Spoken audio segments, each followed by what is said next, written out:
পয়সার অভাব নাই, অহংকারী আল্লাহর বান্দা এমন এক সুন্দর বাড়ি করেছে, ঘরের মধ্যে বসে আল্লাহর বান্দা তার স্ত্রীর সাথে মধুর আলাপ করতেছে, বড় আনন্দ মুখর সময়।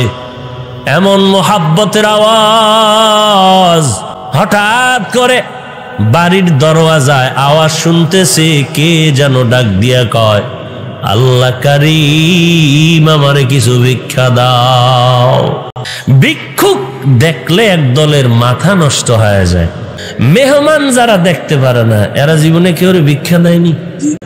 অথচ মদিনার নবী বলেন, মেহমানকে তাড়াইয়া দিও না, মেহমানরে আদর করে আপ্যায়ন করো, কারণ মেহমান তোমার ভাগের টাকার খানা খায় না, মেহমানের কপালে আমি আল্লাহর দেওয়া বরাদ্দ করা খানা খায়। আল্লাহর বান্দার বাড়ি ভিক্ষুক এসে যখন ডাক দিল, ভিক্ষা দাও, আল্লাহর বান্দি বড় নামাজি, ভালো বাবার কন্যা সন্তান, স্বামীরে ডাক দিয়া কয়, স্বামী আমার একটু মেহেরবানি করে ভিক্ষুকের কিছু দিয়া দাও, এমন টাইমে আসছে, পেটে ক্ষুধা আছে, পারলে খানাও খাওয়াও। স্বামীর মেজাজ গরম হয়ে গেল, কোনো গরিব আমার দরজায় এলাও নাই, তাড়াতাড়ি এরে বিদায় দাও, কোনো ভিক্ষা দেওয়া হবে না।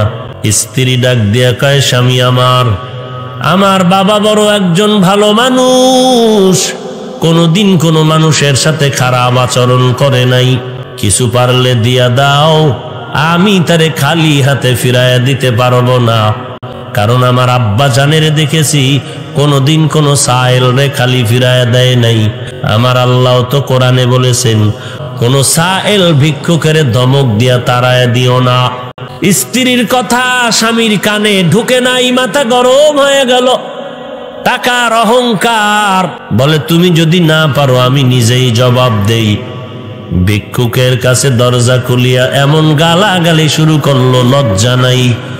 যে কোনো সময় মনে চায় দরওয়াজার কিনারায় দাঁড়াও, ভেগে যা। লজ্জা করলো না আমার ঘরের দরওয়াজায় দাঁড়াইতে, আমি তো তোকে পছন্দ করি না, ঘৃণা করি, যাও তাড়াতাড়ি এখান থেকে ফিরে যাও। দুই একটা বাজে কথা বলিয়া ভিক্ষুকের কলিজার মধ্যে আঘাত করে গালি দিয়া যখন বিদায় করে দিল, আল্লাহর বান্দা গরিবের সন্তান ভিক্ষুক চোখের পানি ছেড়ে কান্না করে বিদায় হয়, আর বলে, আল্লাহ আমার কেউ নাই, তুমি আমার মালিক। এই টাকাওয়ালা বান্দা আমাকে ধমক দিয়া কেন তাড়াইয়া দিয়েছে, আমারে গালি দিল কেন? যদি দিতে পারবো না বললেই তো আমি চলে যাইতাম, আমারে গালি দিল কেন? আমি সহ্য করতে পারি না। ও আল্লাহ, তোমার কুদরতের হাতে ফয়সালা চাই। সীমা লঙ্ঘন করলে আমার মাওলা আসমান থেকে ফয়সালা করে দেয়, আর আসমান থেকে যখন ফয়সালা হয় জমিনওয়ালারা ফিরাতে পারে না। আল্লাহর বান্দা ভিক্ষুকের ধমক দিয়ে তাড়ায় দিল, চোখের পানি ছেড়ে ভিক্ষুক বিদায়, আর কান্না করে, আল্লাহ ফয়সালা তোমার থেকে চাই। মাজলুমের দোয়া তো কখনো খালি ফেরত যায় না রে মুমিন। ওই মাজলুম দোয়া করেছে, আসমানে কবুল হয়ে গেল, সাথে সাথে গজব নেমে আসলো।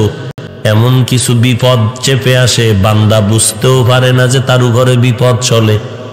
স্বামী আর স্ত্রীর মধ্যে মধুর আলাপের মাঝে লাগছে ঝগড়া, ঝগড়ার এক পর্যায়ে গিয়া আল্লাহর বান্দা স্ত্রীকে তালাক দিয়ে দিল। তালাক দেওয়া মাত্র আল্লাহর ভালো একটা নামাজি বান্দি বাবার বাড়ি চলে গেল, কপালে একটা ভালো বউ আল্লাহ এনে দিছে, শুকর আদায় করে নাই। ওরে নামাজি একটা বউ যে পাইছো, তোমার জীবনের জন্য বড় নেয়ামত। নামাজি বান্দি ঘরে আনছো, বড় নেয়ামত।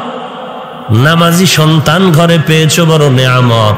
শুকর আদায় না করার কারণে এই স্ত্রীটা আল্লাহর সরায় নিল। 1 বছর পরে আল্লাহর বান্দির সাথে আর একটা বান্দার সাথে বিয়া হয়ে গেল। খেয়াল করেননি?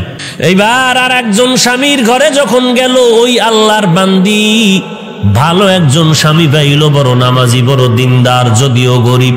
ঘটনা আমি চাপায় নিলাম।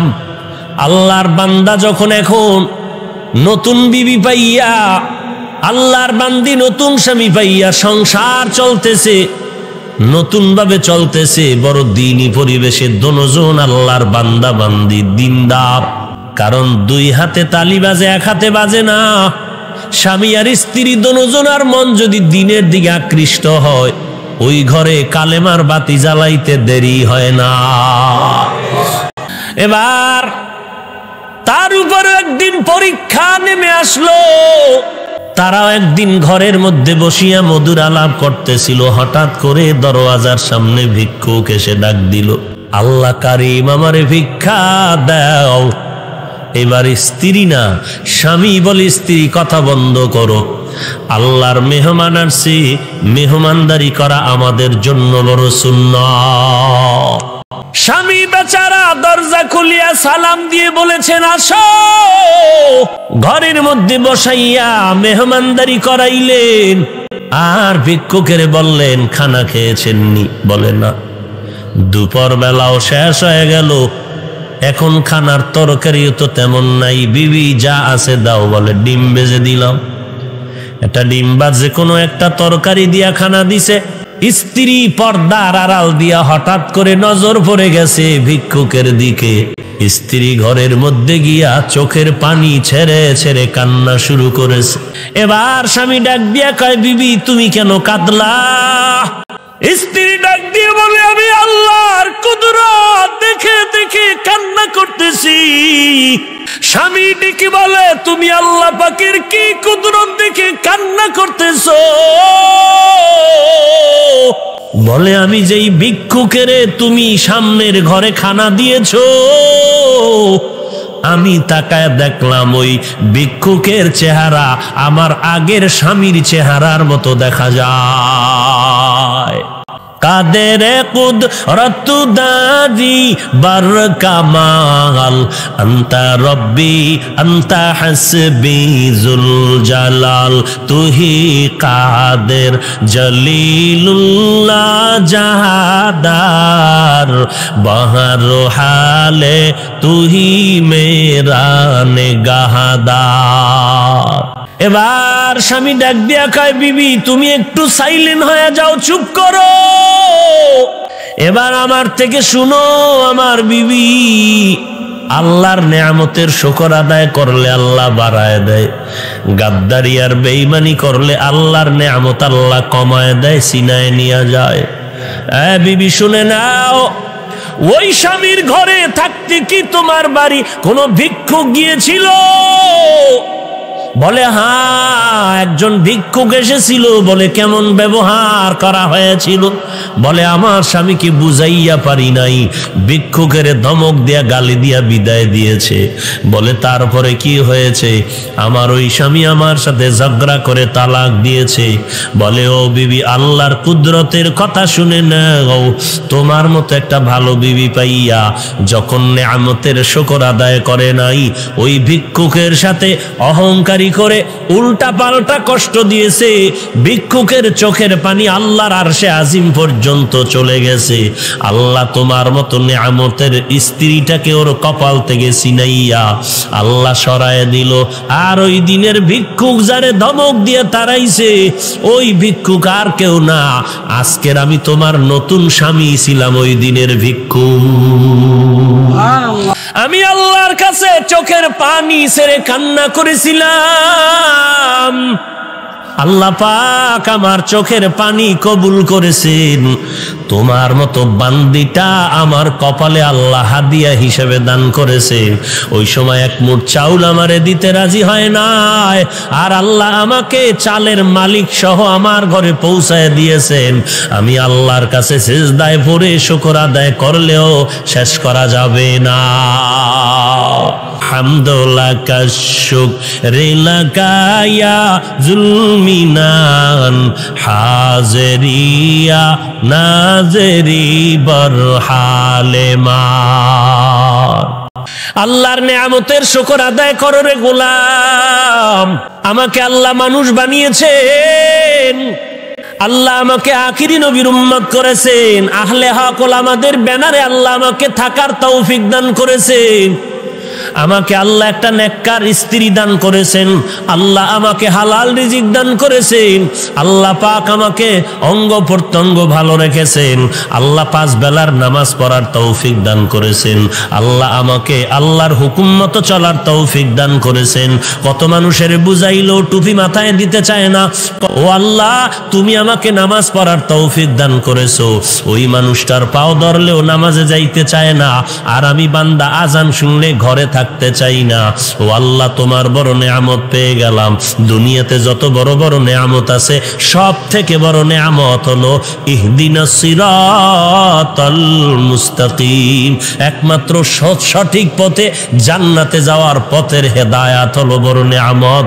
আল্লাহ আমাকে হেদায়েতের দৌলত আমাদের দান করেছেন, জান্নাতের পথে চলতে পারি। আল্লাহ এখন দুনিয়াতে তো আল্লাহর বড় নেয়ামত পেয়েছি, এখন এই নেয়ামত থেকে যেন আমি বঞ্চিত হইয়া না যাই, কারণ আমার পেছনে শয়তান আমাকে ধোঁকা দিচ্ছে বারবার। আমি যেন নামাজ পড়তে না যাই, আমি যেন নবীর তরিকা মতো চলতে না পারি, আমি যেন জামাতে না যাই, নবীর সুন্নাত অনুযায়ী চলতে না পারি। শয়তান আমারে অন্তরে ধোঁকা দেয়, আবার মানুষ শয়তান আমার কানে কানে এসে কত কুপরামর্শ দেয়। ও আল্লাহ তোমার নেয়ামত পেয়েছি হেদায়াত, এখন এই হেদায়াতের নেয়ামত যদি ধরে রাখতে চাই একজন মুরব্বী লাগবে আল্লাহওয়ালা, এমন মুরব্বীর ছায়া থাকলে আমারে আর শয়তান এসে ধোঁকা দিতে পারবে না। কারণ দেখবেন মুরগির বাচ্চাগুলো যখন আলাদা হইয়া থাকে তখন উপর থেকে চিল এসে তারে আক্রমণ করে নিয়ে যায়, আর মুরগির যেই বাচ্চাগুলো মায়ের ডানার ভেতরে থাকে ওখানে চিল আক্রমণ করতে পারে না।